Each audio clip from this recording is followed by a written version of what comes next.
Hi everyone. Today I'm going to be talking about the case A&M Records versus Napster and how this impacted copyright law, especially fair use and digital music.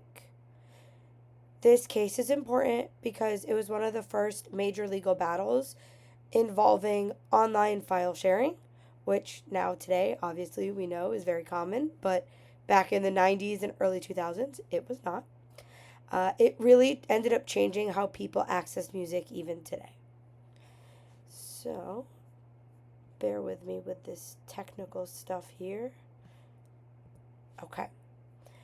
So, Napster was a company that launched in 1999, and it was a peer to peer music and file sharing service that allowed users to share music directly from their own computers. So, what that means is, let's say that I had a CD, I downloaded my CD to my computer with all my music on it now, and another person connected on the Napster network could download my music from my computer and I from theirs. So we shared files, it was peer to peer sharing. Napster didn't house any of that, they just were the platform that allowed us to share files. It became very popular very quickly. It reached millions of users worldwide.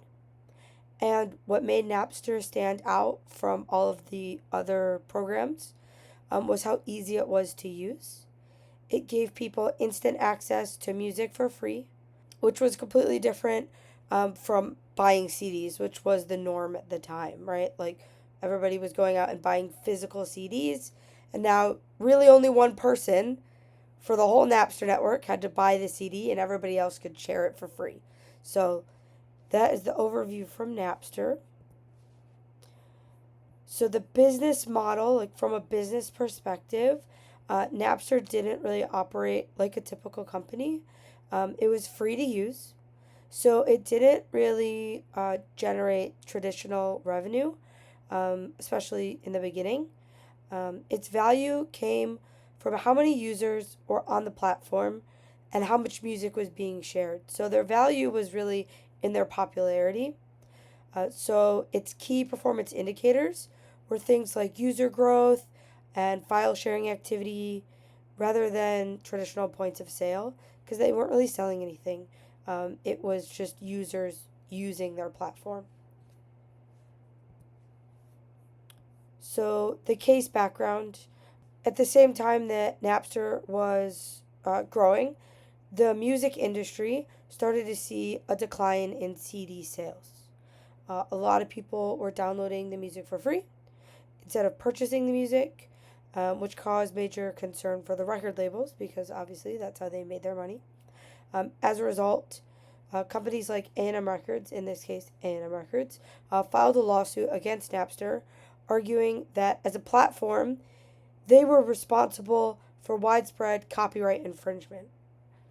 So the main legal issue in this case was whether Napster could be held responsible for copyright infringement, even though it didn't actually store any of the music files themselves, right? Remember earlier how I said if I bought this CD, the music was on my computer, you, as my peer, could download my music and I download your music.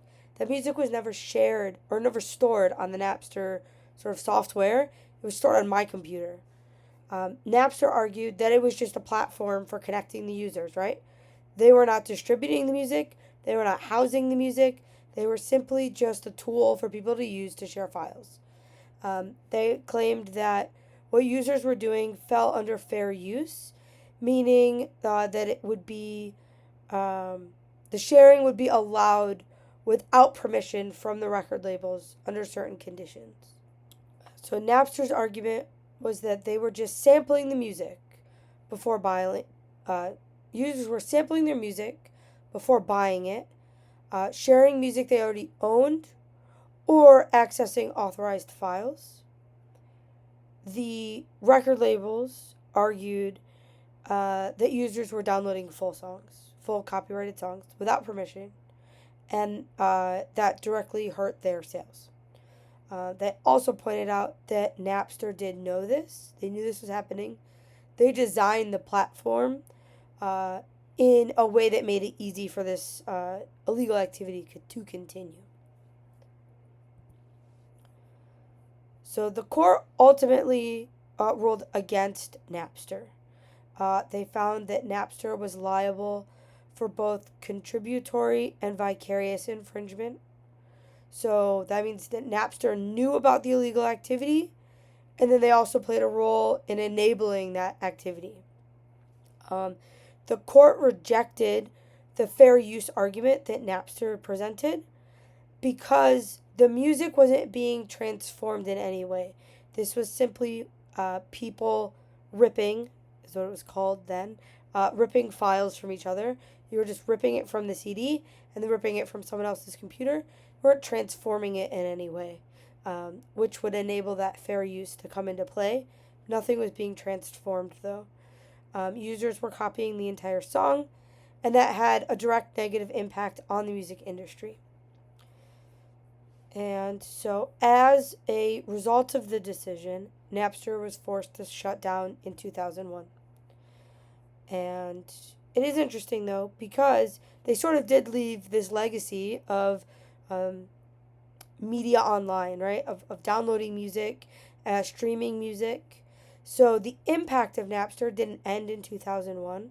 Napster definitely helped shape the future of music by influencing that creation of legal streaming platforms, which now, like Spotify and Apple Music, without Napster, those probably wouldn't exist. So I do ultimately agree with the court's decision because even though Napster did make music more accessible, it didn't compensate the artists and they weren't transforming that music, so that fair use really didn't come into play. Ultimately, they knew what they were doing, and they contributed to that. Uh, so innovation is important, right? But it shouldn't really come at the expense of the creators. So this case helped reinforce that balance and really push the industry, the record industry, towards more fair and sustainable business models, which today we know as Spotify and Apple Music. And that is what happened. That is the overview of A&M Records versus Napster. I used Napster back in the day, and it was a great platform. We were sad to see it go, but ultimately, the court had it right.